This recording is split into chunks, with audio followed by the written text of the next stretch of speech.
പ്രാർത്ഥനാപൂർവ്വം നമുക്ക് ഈ വചനം കേൾക്കാം. ഇന്ന് ഈ വചന ശുശ്രൂഷ പങ്കെടുത്തുകൊണ്ടിരിക്കുന്ന ഓരോ വ്യക്തി, ഒരു കുടുംബത്തെയും കർത്താവ് ധാരാളമായിട്ട് അനുഗ്രഹിക്കട്ടെ എന്ന് ആദ്യമേ തന്നെ അച്ഛൻ ആശംസിക്കുന്നു.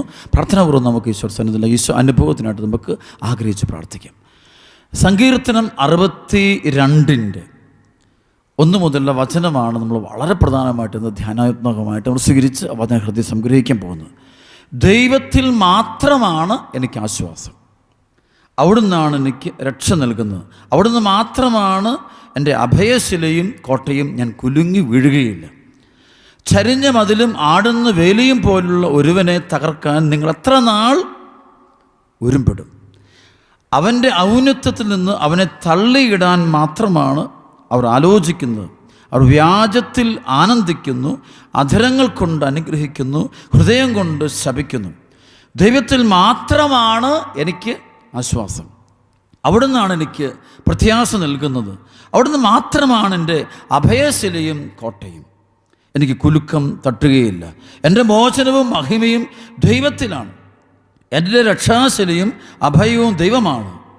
പ്രിയപ്പെട്ട സഹോദരങ്ങളെ, സങ്കീർത്തകൻ ഈ വചനം പറയുമ്പോൾ അതിൻ്റെ പശ്ചാത്തലം പറഞ്ഞു, ഒരു ശത്രുക്കളുടെ നടുവിൽ നിൽക്കുന്നവനാണ് ചില സമയത്ത് സങ്കീർത്തകൻ. അവന് ശത്രുക്കളുടെ നടുവില്ല, പലതരത്തിലുള്ള പ്രശ്നങ്ങളുടെയും പ്രതിസന്ധികളുടെയും നടുവിലാണ്, വഞ്ചകന്മാരുടെ നടുവിലാണ് അവൻ കഴിയുന്നത്.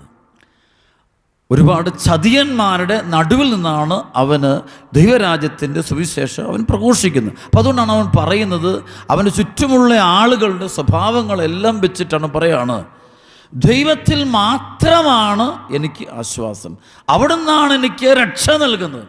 പ്രിയപ്പെട്ട സഹോദരങ്ങളെ, ഈ ഒരു വലിയ ബോധ്യം നമ്മുടെ ഹൃദയത്തിൽ വേണം. അതായത് ദൈവം മാത്രമാണ് നമുക്ക് ആശ്വാസം നൽകുന്നത്, ദൈവം മാത്രമാണ് നമുക്ക് അഭയശിലയായിട്ട് നിൽക്കുന്നത്, ദൈവം നമുക്ക് താങ്ങും തണലുമായിട്ട് നിൽക്കും, അതിൻ്റെ യാതൊരു സംശയമില്ല. ഈ കഴിഞ്ഞ ഞങ്ങളിൽ ഒരു വലിയൊരു സംഭവം എൻ്റെ അടുത്തേക്ക് വന്നു. എനിക്കറിയാവുന്നൊരു സംഭവം, ഒരു ഫാമിലിയിലെ ഒരു പ്രത്യേക സംഭവമാണ്.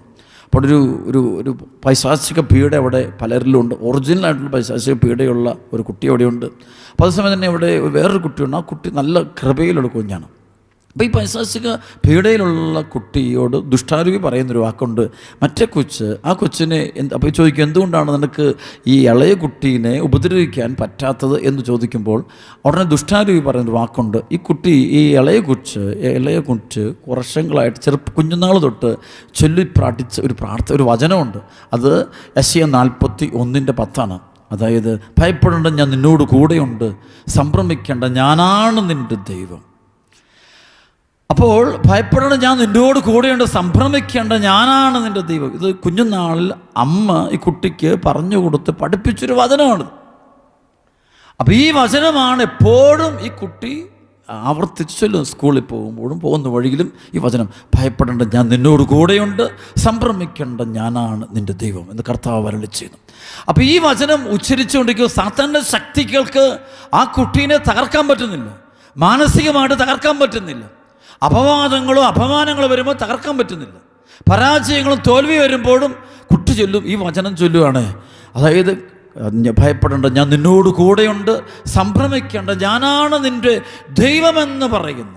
ആ വചനം ഹൃദയത്തിൽ സംഗ്രഹിച്ചുകൊണ്ട് മുന്നോട്ട് പോവുക. അപ്പോൾ അത് വലിയ അനുഗ്രഹമായിട്ടും വലിയ അഭിഷേകമായിട്ടും വലിയ സൗഖ്യമായിട്ടും വലിയ വിടുതലായിട്ടും മാറുന്നത് കാണാൻ പറ്റും.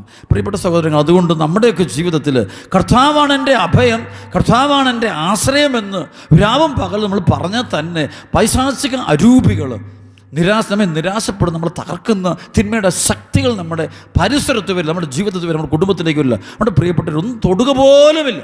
അപ്പം അതുകൊണ്ട് ഈ ഒരു വലിയ ബോധ്യം, ജ്ഞാനം ഹൃദയത്തിൽ നമ്മൾ പഠിപ്പിക്കണം.